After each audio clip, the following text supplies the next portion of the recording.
Hello students, आज मैं discuss करने जा रहा हूँ 6 सितंबर 2020 के फिजिकल एंड इनऑर्गेनिक केमिस्ट्री के क्वेश्चंस जो मैंने कुछ पहले वीडियो में डिस्कस किए थे। अब उससे नेक्स्ट क्वेश्चन जो मैं डिस्कस करने जा रहा हूँ शिफ्ट 2 के हैं। जैसे कि हम लोग देख रहे हैं कि the average molar mass of chlorine is 35.5। Average molecular atomic mass जो है हमें क्लोरीन का दिया गया है 35.5 दिया हुआ है। The ratio of chlorine 35 and chlorine 37 in naturally occurring chlorine is. हमें बोला गया है कि इनकी नेचुरल जो है अकरेंस के नेचुरल जो कौन सी मोलर रेशो में ये पाई जाती हैं नेचर में। तो ये फर्स्ट यूनिट है, बेसिक कंसेप्ट ऑफ केमिस्ट्री से लिया गया है, +1 के चैप्टर से। तो इसमें हम लोग देख रहे हैं जैसे कि क्लोरीन जो है दो आइसोटोप्स होते हैं, एक 35 और 37 की फॉर्म में एग्जिस्ट करता है। तो हमने जो इसकी मानी है नेचुरल जो अबंडेंस जो है मोलर रेशो क्लोरीन का 35 का हमने x मान लिया। तो 37 क्लोरीन जो 37 होएगा उसकी जो अबंडेंस आएगी वो मोलर रेशो की वो 1 माइनस की होगी, x होगी। तो एवरेज मोलिकुलर मास कैसे निकलता है? एवरेज मोलिकुलर मास निकलता है या एवरेज एटॉमिक मास जो है वो कैसे निकलता है? ये निकलेगा क्लोरीन का जो आइसोटोप जिसका मास एटॉमिक मास जो है 35 उसकी मल्टीप्लाइड बाय उसकी नेचुरल अबंडेंस और प्लस 37 जो है क्लोरीन का एटॉमिक मास और ये जो 37 की जो है नेचुरल अबंडेंस और इनकी अबंडेंस का दोनों का सम हो जाएगा।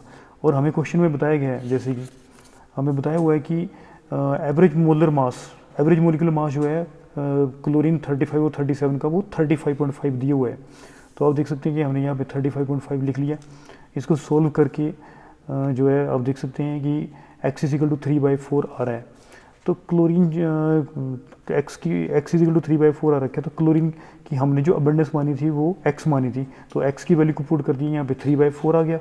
तो इसी तरह से जो इसकी अबंडेंस जो मोलर रेशो है वो क्लोरीन 37 की 1/4 आ जाएगी। तो इनका जो रेशो आएगा क्लोरीन 35 और 37 जो है नेचुरल जो अबंडेंस है अकरेंस है, जो नेचुरल जो अकरेंस है क्लोरीन 35 और 37 की वो होगी 3:1। तो आप देख सकते हैं कि 4 जो है इसका राइट आंसर होगा। स्टूडेंट, नेक्स्ट क्वेश्चन जो है आपकी स्क्रीन पे डिस्प्ले हो रहा है, उसमें पूछा गया है the atomic number of IUM। इसका हमें एटॉमिक नंबर पूछा गया है। तो हम लोगों को पता होना चाहिए कि जो 1 होता है उसके लिए जो है अन आता है और 0 के लिए क्या होता है नील। ये जो है एक्चुअली में जो रिकमेंडेशन है एलिमेंट्स की, जो 100 से ऊपर जो एलिमेंट्स होते हैं उनकी जो रिकमेंडेशन है IUP सिस्टम के हिसाब से कि उनका नेम कैसे करते हैं। 100 से ऊपर के जो एलिमेंट्स हैं उनकी नेमिंग कैसे करते हैं। तो 1 के लिए जो है 0 के लिए आता है नील, 1 के लिए आता है अन, 2 के लिए आता है बाई, 3 के लिए आता है ट्राई, 4 के लिए आता है क्वेड, 4 के लिए आएगा क्वेड, 5 के लिए आता है पेंट, 6 के लिए आएगा हेक्स, 7 के लिए आएगा सेप्ट, 8 के लिए आएगा ऑक्ट और 9 के लिए आएगा ENN। तो आप देख सकते हैं जैसे कि यहाँ पे बोला गया है एटॉमिक नंबर हमें फाइंड आउट करने के लिए बोला है। अन के लिए आएगा 1, नील के लिए आएगा, अन के लिए आ गया 1, नील के लिए आएगा 0 और अन के लिए आएगा 1 और लास्ट में जो सफिक्स यूज़ होता है वो IUM होता है। तो आप देख सकते हैं कि ये जो क्वेश्चन में हमें दिया गया था अन नील अन IUM, जो उसका जो एटॉमिक नंबर होगा वो 101 होगा। तो ये इसका आंसर होगा। स्टूडेंट, नेक्स्ट क्वेश्चन हम लोग डिस्कस करने जा रहे हैं जो कि अभी आपकी जो स्क्रीन है उस पर डिस्प्ले हो रहा है। The element that can be refined by distillation is. कौन सा जो एलिमेंट है जिसको हम लोग डिस्टिलेशन के द्वारा डिस्टिल कर सकते हैं। तो जैसे निकल आ गया, जिंक आ गया, गैलियम, टिन। तो हम लोग जिंक जो है उसको फ्रैक्शनल डिस्टिलेशन के द्वारा डिस्टिल करते हैं। तो जो इम्प्योर जिंक होता है उसमें कैडमियम, लेड और आयरन की इम्प्योरिटीज़ होती हैं और जिंक जो है उसका बॉइलिंग पॉइंट जो है जो कैडमियम, लेड और जो आयरन होता है उसके बॉइलिंग पॉइंट से जिंक का जो बॉइलिंग पॉइंट है वो कम होता है। तो जब इम्प्योर मेटल को डिस्टिल किया जाता है तो जिंक जो है डिस्टिल हो जाती है और जो इम्प्योरिटीज़ हैं वो लिविंग बिहाइंड पीछे रह जाती है। लेड और आयरन की जो इम्प्योरिटीज़ जो है पीछे रह जाती है। तो ये मेथड जो है फ्रैक्शनल डिस्टिलेशन के द्वारा जिंक की इम्प्योरिटीज़ को जिंक से हटाया जाता है। तो ये जिंक के लो बॉइलिंग की पॉइंट की वजह से होता है, इसकी इम्प्योरिटीज़ का जो बॉइलिंग पॉइंट होता है वो ज़्यादा होता है। तो इस क्वेश्चन का जो आंसर है वो सेकंड है कि the element that can be refined by distillation is zinc. Student जो क्वेश्चन आपके स्क्रीन पे डिस्प्ले हो रहा है वो हाइड्रोजन से लिया गया है और एनसीईआरटी बुक से लिया गया है। Di hydrogen of high purity is obtained through, di hydrogen जो है हाई प्योरिटी की जो ऑब्टेन्ड होती है वो कैसे होती है, तो एनसीईआरटी की लाइन से है ये। तो उसमें ये लाइन है एनसीईआरटी में, by the electrolysis of warm aqueous solution of barium hydroxide between nickel electrodes, hydrogen of very high purity means 99.95% is obtained. तो आप देख सकते हैं कि ये हाई प्योरिटी जो डाई हाइड्रोजन जो है इलेक्ट्रोलिसिस होता है जब बेरियम हाइड्रोक्साइड का using nickel electrodes, warm aqueous solution of barium hydroxide लिया जाता है बिटवीन निकल इलेक्ट्रोड्स, उसके द्वारा हमें जो है हाइड्रोजन जो है हाई प्योरिटी की मिलती है 99.95%। तो इसका फर्स्ट ऑप्शन जो है इसका करेक्ट आंसर होगा। स्टूडेंट नेक्स्ट क्वेश्चन जो है आपकी स्क्रीन पे डिस्प्ले हो रहा है जो कि सोल्यूशन से लिया गया है। इसमें बोला गया है कि a set of solution is prepared using 180 gram of water, 180 gram जो है वाटर है मतलब सोलवेंट है as a solvent and 10 gram of different non volatile solute. The 10 gram जो है वो नॉन वोलेटाइल सोल्यूट लिए गए हैं ए बी एंड सी, मतलब जो ए बी और सी जो है तीनों जो है वो नॉन वोलेटाइल सोल्यूट है और उनका जो मास है वो 10 ग्राम लिया गया है।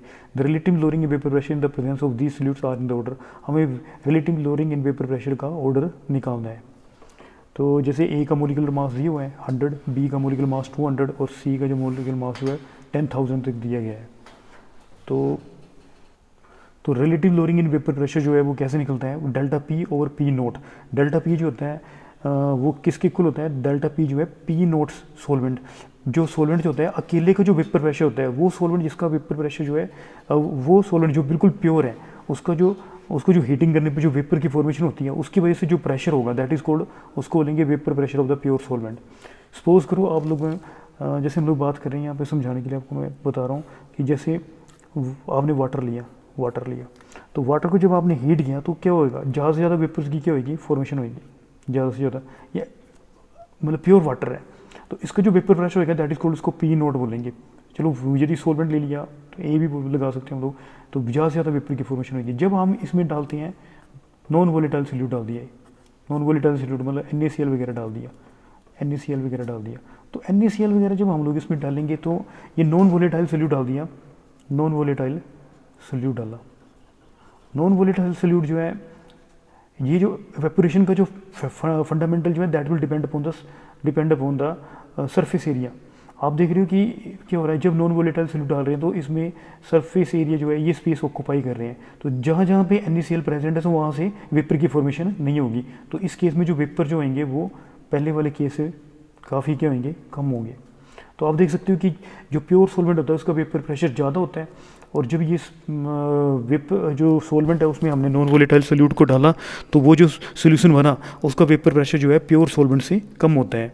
तो आप देख सकते हो कि vapour pressure of pure solvent जो है that is greater than the vapour pressure of the solution. जब हमने उस सोल्यूशन में क्या डाल दिया, उस सोलवेंट में हमने क्या डाल दिया, नॉन वोलेटाइल सोल्यूट डाल दिया, तो vapour pressure of pure solvent जो है वो ग्रेटर है एज कम्पेयर टू किससे, vapour pressure of the solution. तो आप देख सकते हैं कि वेपर प्रेशर ऑफ सोलवेंट जो है वो ज़्यादा है और वेपर प्रेशर ऑफ सोल्यूशन जो है वो कम है। तो ये ज़्यादा है और ये कम है, तो इस वेपर प्रेशर में कितनी डिक्रीज़ हो रही है, that is cold, this is cold lowering in vapour pressure, और यदि हम लोग इसको डिवाइड करते हैं पी नोट सोलवेंट से तो that is cold relative lowering in vapour pressure, and relative P note solvent minus P vapour pressure of the solution that is cold change in vapour pressure. कि pure solvent में जब हमने NaCl डाला तो कितने vapour pressure के क्या हो रहा है, लोअरिंग हो रहा है, तो that is called lowering in vapour pressure. And जो vapour pressure of pure solvent नीचे आ गया तो this quantity is known as relative lowering in vapour pressure. तो हम जैसे कि बात करें क्वेश्चन में हमें बताया गया था कि जैसे A B C 3 non volatile solute थे, तो हमें पता है कि जो relative lowering in vapour pressure होता है that will be equal to mole fraction of the solute के बराबर होता है। तो हम लोग relative lowering in vapour pressure तीनों कंपोनेंट्स के निकालेंगे, A B और C के। तो relative lowering in vapour pressure हम लोग निकालेंगे A कंपोनेंट का, तीनों का जो मास है वो फिक्स है, 10 ग्राम लिए हुए है, ए बी सी तीनों जो है वो 10 ग्राम लिए हुए हैं। तो 10 ग्राम जो है इनका फिक्स है। ए का जो मास है वो 10 ग्राम है और उसका मोलिकुलर मास आ गया 100, 100 से डिवाइड कर दिया। मोल फ्रैक्शन हमें पता है कि मोल फ्रैक्शन किसके इक्वल होता है, मोल फ्रैक्शन होता है number of moles of solute over number of moles of solute plus number of moles of solvent. तो number of moles of solute कितना आ गया मास इन ग्राम ओवर मोलिकुलर मास, ये आ गया। और ये सोल्यूट का आ गया मास इन ग्राम ओवर मोलिकुलर मास, क्योंकि सोल्यूट जो नॉन वोलेटाइल सोल्यूट जो था वो 10 ग्राम लिया गया था, और वाटर जो था वो सोलवेंट था। वाटर का मास आप देख सकते हो यहाँ पे 180 ग्राम लिया गया वाटर। तो मास इन ग्राम आ गया वाटर का 180 ओवर मोलिकुलर मास आ गया 18। तो इस तरह से हम लोग देख सकते हैं ये जो ये जो नीचे वाली जो क्वांटिटी होगी वो तीनों के लिए ए बी और सी के लिए जो होगी वो ये नीचे वाली क्वांटिटी जो है वो सेम नहीं होगी, वो डिफरेंस होगी।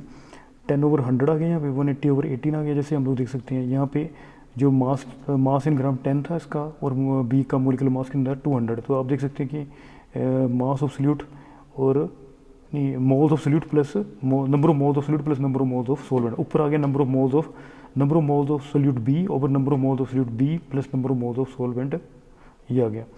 और इसी तरह से आप देख सकते हैं कि थर्ड के लिए जो था तीनों के लिए जो मास था वो सेम था। ए के लिए मास जो था 100 था, बी के लिए मास जो था 200 था, और जो सी है उसके लिए जो मोलिकुलर मास जो है वो 10,000 है। तो आप देख सकते हो कि ये वैल्यूज पुट करती है। तो थर्ड में देख लो आप एन बी, जैसे ये है number of moles of solute C आएगा over number of moles of solute C plus number of moles of solvent, ठीक है। तो जब हम लोग इनको सोल्व करेंगे तो relative lowering in vapour pressure जो है ए का ज़्यादा आएगा, बी का उससे कम आएगा और सी का सबसे कम आएगा। तो relative lowering in vapour pressure जो है ए का ज़्यादा होगा, फिर बी का, फिर सी का। तो हम देख सकते हैं कि इसका जो राइट आंसर होगा वो फर्स्ट होगा, relative lowering in vapour pressure जो है ए का ज़्यादा होगा, बी का, फिर उसके बाद सी का। तो ये आंसर होगा इसका। स्टूडेंट नेक्स्ट क्वेश्चन जो है मैच करने कॉलम्स को मैच करने वाला है।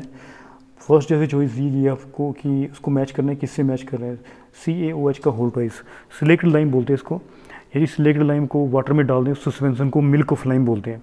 तो सिलेक्टेड लाइम का काम क्या होता है, सिलेक्टेड लाइम जो है वो जो है आपका सॉफ्टनिंग ऑफ हार्ड वाटर में भी यूज़ होता है, और यूज़ फॉर वाइट वॉश के लिए यूज़ होता है, डिसइंफेक्टेंट भी होता है।